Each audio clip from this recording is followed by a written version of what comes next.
made, prayer requests, anything that needs to come before our group. So I'll open that up to you, and anything needs to come before our group.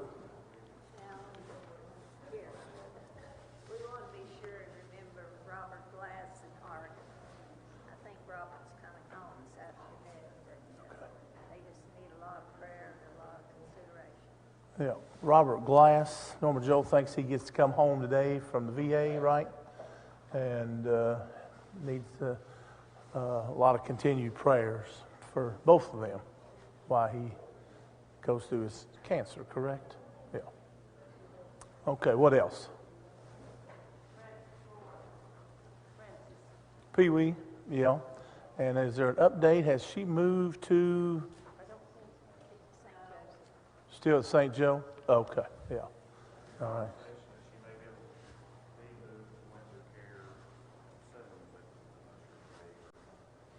Okay, so Frances remains in Pee Wee, as we all affectionately know her here. She remains at St. Joseph. And Kenny just said that they're talking about moving her, so not sure what that, either tomorrow or maybe next week. Who knows, right? Yeah, okay. All right. Yes, ma'am. Wait. My cousin in Texas, her husband has cancer, and they've been in Boston, and the doctors have said that there's really nothing else they can do for him. So Okay, you have a cousin in Texas, and what's her husband? What's his name? Daryl McLeod. Gerald? McLeod. Daryl McLeod, okay. Has cancer, and prognosis isn't good, correct? Okay, let's keep Daryl McLeod in our prayers also, and that family. Anything else that needs to be brought before our group? I have arthroscopic knee surgery on Wednesday, and I won't be able to teach next Sunday. So, somebody will be filling in for me. I hope to be here on Sunday because it's not knee replacement like it was a year and a half ago. It's just cutting tissue out. That's what it is now, scar tissue and arthritis and all that good stuff. So, but anyways, all right. What else? Anybody else? Kenny, you're setting at 2 o'clock. I'm sorry.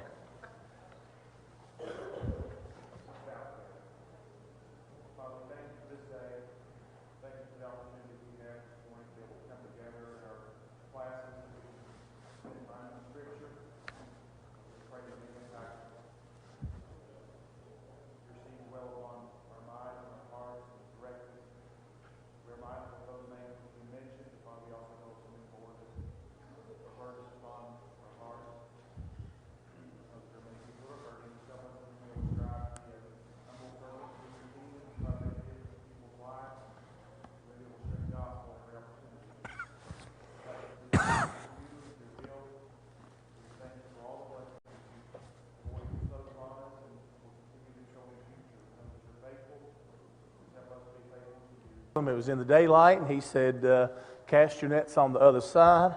It says here in the scripture that the men were tired, no doubt, and but they did what Jesus said because they believed in what he had to say. And when they did that, while their nets were full and the nets were breaking, and just what Jesus said, it's a good story, right? And then at the last verse that we talked about. Why, it says, and Jesus said to Simon, it says, don't be afraid. From now on, you will catch men. So they pulled their boats up on shore, left everything, and followed him. I just, when I still read that, it just still makes the hair stand up on the back of my neck, just like that they decided that's what they needed to do. So, and that was the first three disciples that it was called. All right, we're going to start in verse 12 today. And we did the miracles in here in the past years, and we're not going to spend tremendous time on all these miracles that Luke records that Jesus done. However, they are important, and we know that was part of Jesus' ministry while he was here. So we'll start in verse 12. It's one of my favorite miracles. It truly is. And for several reasons we'll talk about when we get there. And this is the story about the leper. It's also found in Matthew 8 and also Mark chapter 1. Verse 12 says, while Jesus was in one of the towns, a man came along who was covered with leprosy. When he saw Jesus, he fell with his face to the ground and begged him and said, Lord, if you are willing, he says, you can make me clean. Jesus reached his hand out and touched the man. He says, I am willing. Be clean. And immediately the leprosy left him. Then Jesus ordered him, he said, don't tell anyone, but go, show yourself to the priest, and offer the sacrifices that Moses commanded for your cleansing as a testimony to them. All right, we'll stop right there. Now, what do we know about leprosy, first of all? We know a lot about it today. Let's go back in this time, okay? We got to be in their time when we talk about leprosy. Was there a cure for it? No. What happened when you got leprosy? Well, what was the procedure then? If you couldn't be cured from it, then what happened? Yeah, you were cast out. You were isolated from everybody else. Not only was so truly you was an outcast of society at that time. You couldn't work. You couldn't go to church. You couldn't be with your family. You couldn't associate with nobody else except for others who had this like kind of sickness, and that's why they had called leprosy colonies back in the time. Not sure if this man was in a colony or not. Right? Doesn't say so. The Bible, Luke doesn't tell us that or not. But it was a very serious disease. And it still goes on today, leprosy does, in third world countries. We don't have very little of that in this country, and it is curable. But during this time, there was no cure for it. And it's really, and I won't get grotesque with it, because when you read about leprosy, it is really a brutal way to die. It truly eats you. I mean, that's what happens. I mean, it eats you. Until finally, it gets into your bones, and finally you just die. But it's a terrible, painful way to go to die. Now, and do you think this man felt worthy of being healed? When it says here in the scripture, he says he fell to the ground and begged. He said, Lord, if you are willing, he says, you can make me clean. He said, if you will, right? He didn't feel like he was privileged enough to be healed. And no doubt he must have known who Jesus was, didn't he? Because he didn't fall down at nobody else's feet, right? So no doubt he had heard of the miracles that had already happened. And he knew who Jesus was. But I don't think he felt worthy. He said, Lord, if you will. When he fell down and at his feet, and he says, if you are willing, you can make me clean. So he did believe, didn't he? He did believe that Jesus could heal him. But he didn't know if he was willing, because he didn't know if he was worthy or not.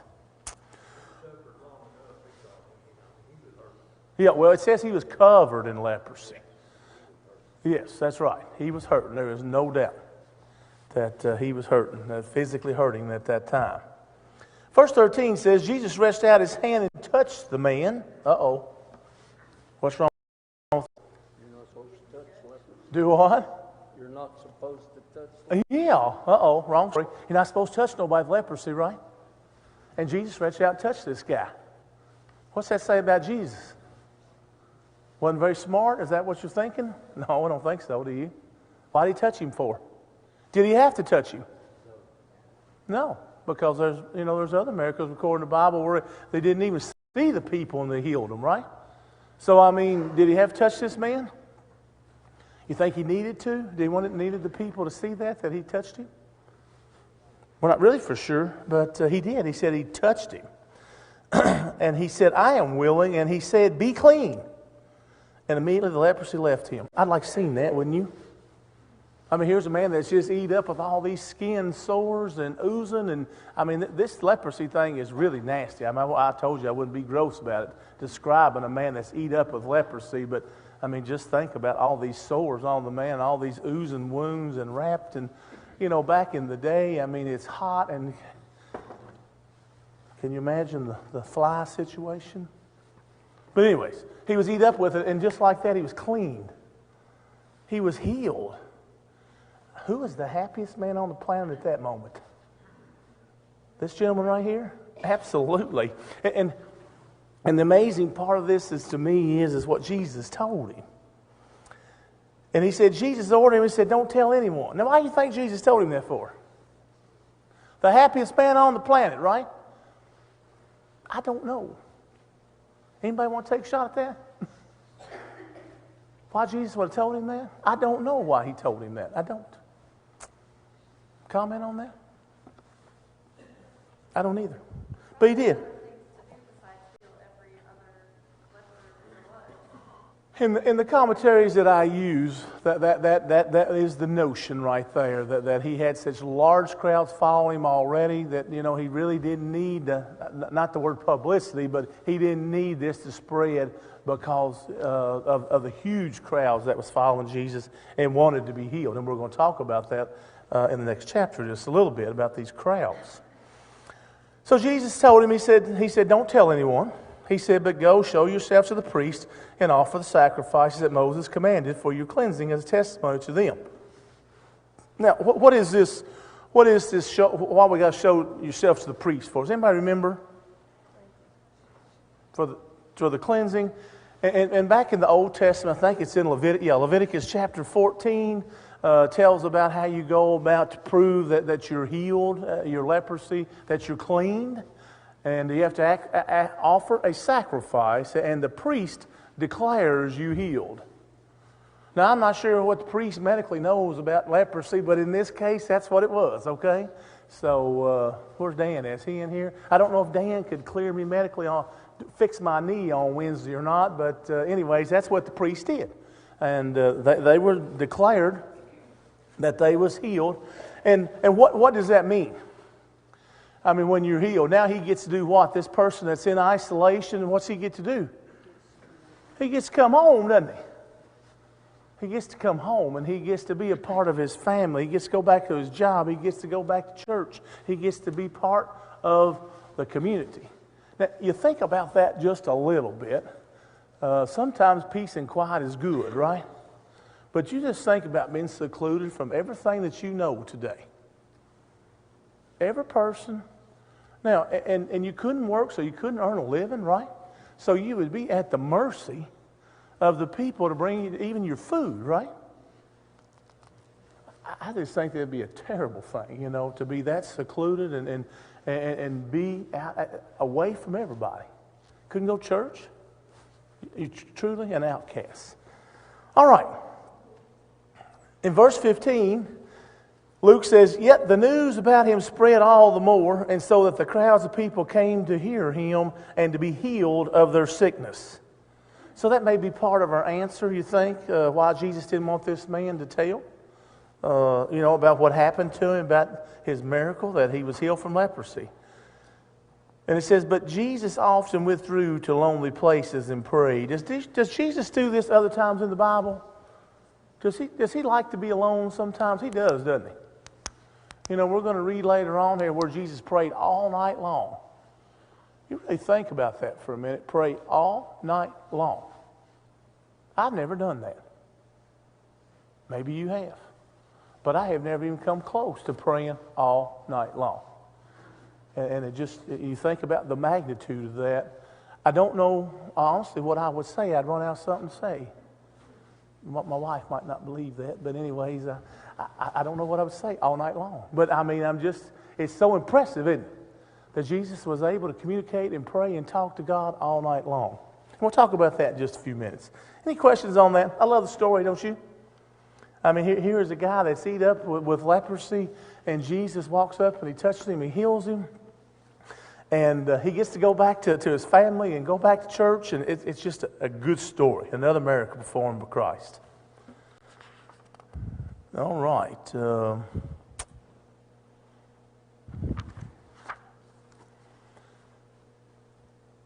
Another miracle we're going to talk about is a paralyzed man that's healed.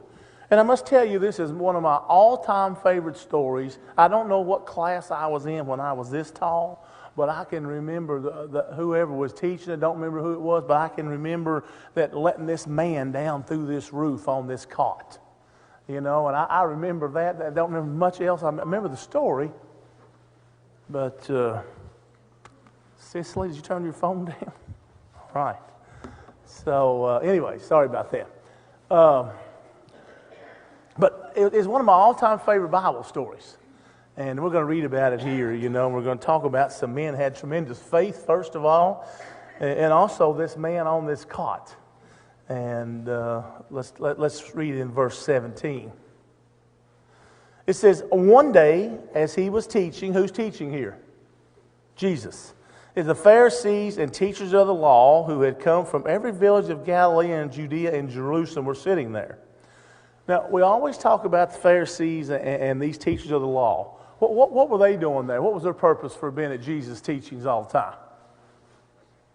Were they there to really learn about the Word here? Yeah, what were they trying to do? Yeah, catch him doing something wrong, right? You know, and we're going to learn as we go through Luke here that they're constantly doing this. And first of all, and we also need to understand teachers of the law. Does that mean that these people were probably educated, pretty smart people? Yeah, it does, doesn't it? And so they were there. Anyways, but they was there. They'd come from everywhere. Galilee, from Judea, and even Jerusalem, it says. And it says, and the power of the Lord was present for him to heal the sick. So it's a good day, right? If you're sick, you know, and you're in this house, and Jesus is healing them. And it says, some men came carrying a paralyzed man on a mat and trying to take him into the house to lay him before Jesus. It says, when they could not find a way to do this because of the crowd, they went up on the roof and lowered him on his mat through the tiles into the middle of the crowd right in front of Jesus. Let's stop there for a minute. Let's talk about the structure of the houses here back in the day. You think they was working on a roof like this one right here, like we got, you know, where there's shingles and felt paper and boards and tuba tins? No, they're not, right? We're not talking about that kind of house. And usually there was a set of steps back in the day that led to the roof. And the roof was made of dirt and soil and twigs and branches, and so that's where we are when they get up to this roof. Okay, now it says they lowered him right down to Jesus. First of all, does these four men have a lot of faith that's carrying Jesus? They do, don't they? I mean, that they brought him, you know, and maybe it would have been enough to say, man, we're sorry, we can't even.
the change of heart probably comes from all the stuff that he had heard.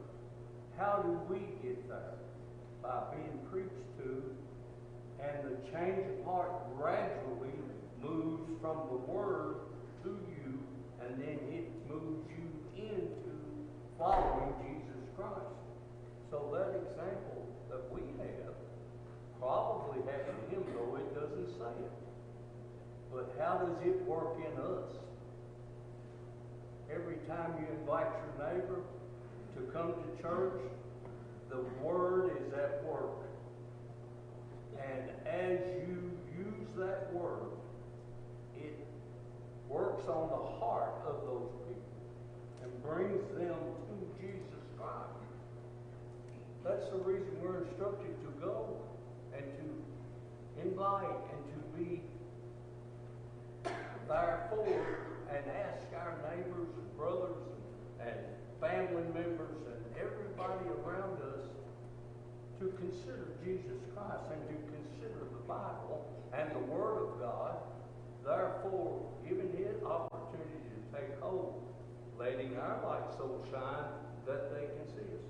Now, Matthew, Levi, had probably heard all this. If somebody comes to town and says there's a carnival coming to town, every time you go to town, you'll say, wonder where a carnival is. Well, Jesus Christ comes to town.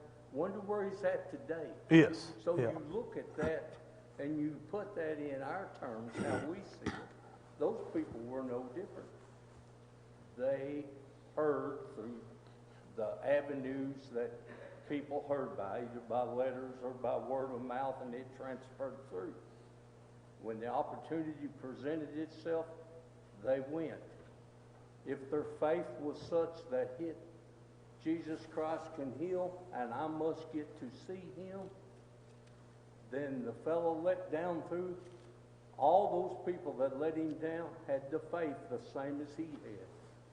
Let me down, just let me through the roof, I'll take the chance. Jesus Christ done for him exactly what he does for us. Let me tell you something, if the world doesn't put enough stumbling blocks in front of you, Jesus Christ helps you across those stumbling blocks and brings you to him to where you understand the Word, and the Word was with us. It was with them. It's with us in the Bible. In the Bible, yes. Right. Right. It's me so vividly because we are all ambassadors of Jesus Christ. Every opportunity that you have to invite, to do something that gives glory to Jesus Christ and our God, it will come back and bless, and it will move people forward in the direction of salvation. Right.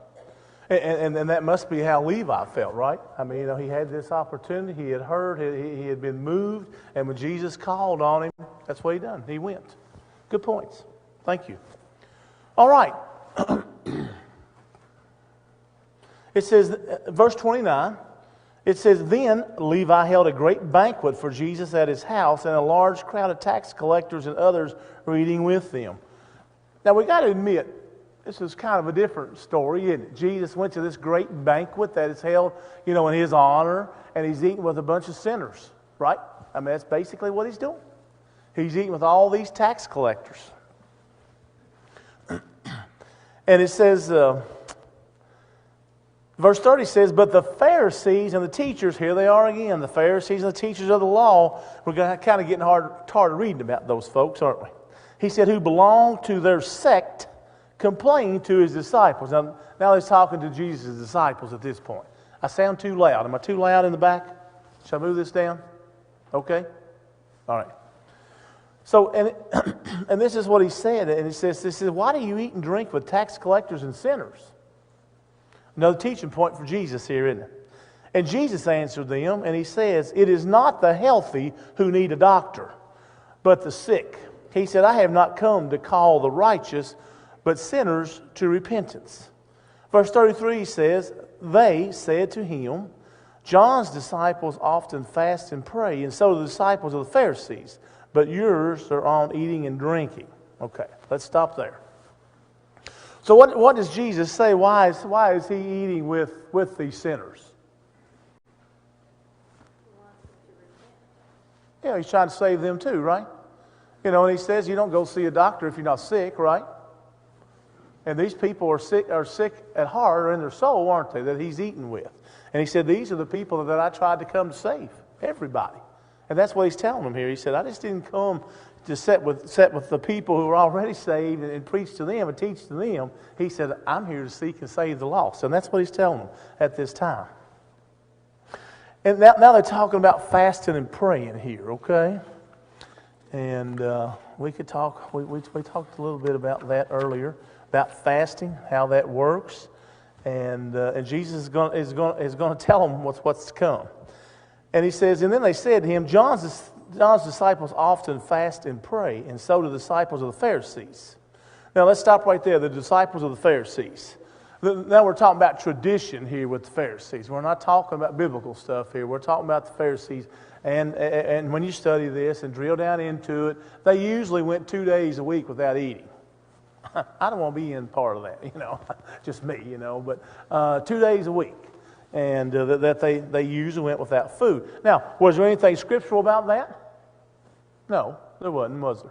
It was just something that they continuously add to the law, their traditions. And we're going to talk about traditions, probably not today, but we're going to, because that's important. All right. And Jesus, in verse 34, Jesus answers them and he says, can you make the guests of the bridegroom fast while he is with them? But the time will come when the bridegroom will be taken from them. In those days they will fast. In those days they will fast. What's he telling them then? So, he says, now we're at a party here, right?